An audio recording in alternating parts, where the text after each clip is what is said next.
Going further, we have to study some of the parts of the brain in more detail. To start with, we have to first study the cerebrum. तो cerebrum as we know is the largest part of the brain और fore brain का ये major part है. वो major part क्यों है? क्योंकि 80 to 85% of the entire brain is occupied by cerebrum. और अगर पोजीशन के हिसाब से देखेंगे तो पूरा का पूरा डोर्सल साइड और ऑलमोस्ट पूरा lateral side is occupied by this part. इसको ग्रेटर ब्रेन भी कहते हैं. और बाकी जितने भी पार्ट्स हैं ऑलमोस्ट इस सेरेब्रम के अंदर हाइड हो चुके हैं. देन तो एक्सटर्नल व्यू के हिसाब से you can see first thing the gyri and sulcus. तो surface of cerebrum is showing number of folds. इस फोल्ड्स में जो हिल लाइक स्ट्रक्चर है उसको कहते हैं गायरा है एंड जो डिप्रेशन आता है उसको कहते हैं सल्कस. तो it is observe that the intelligence of a person, IQ of a person depends upon the number of gyri and sulcus.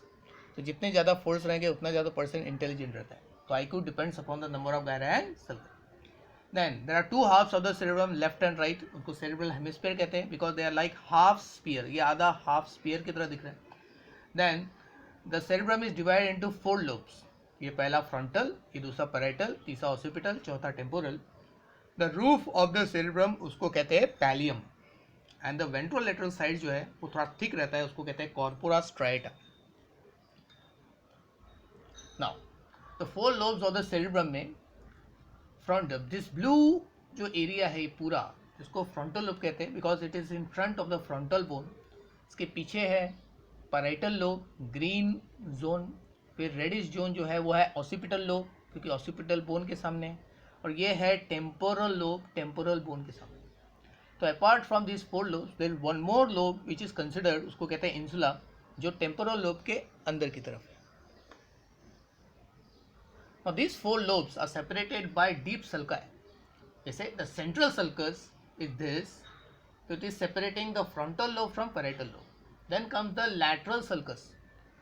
Lateral sulcus क्या कर रहा है? वो temporal lobe जो है, temporal lobe को parietal और frontal lobe से separate कर रहा है. This is the lateral sulcus.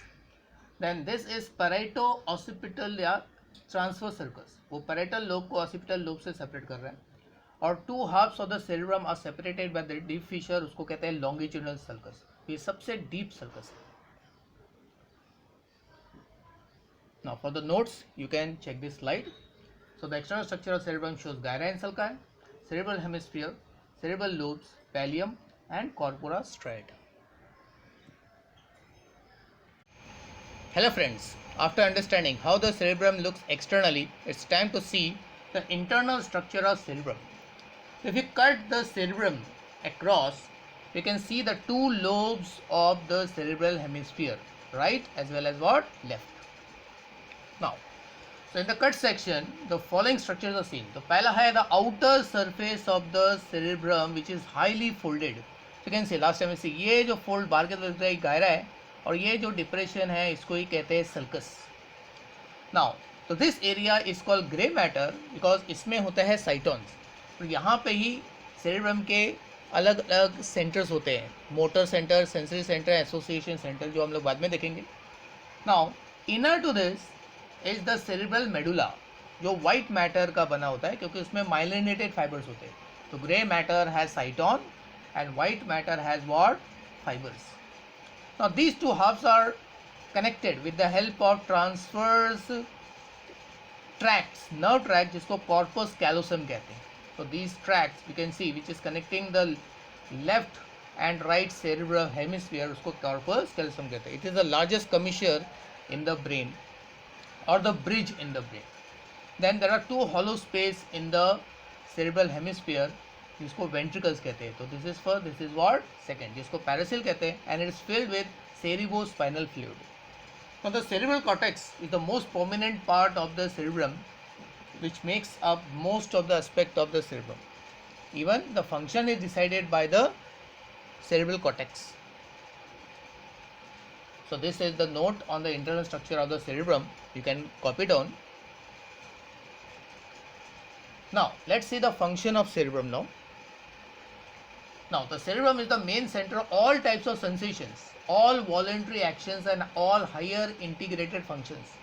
Integrated function जैसे डिसीजन, मेमोरी वगैरह, उसका सारा का सारा सेंटर सेरेब्रम में होता है.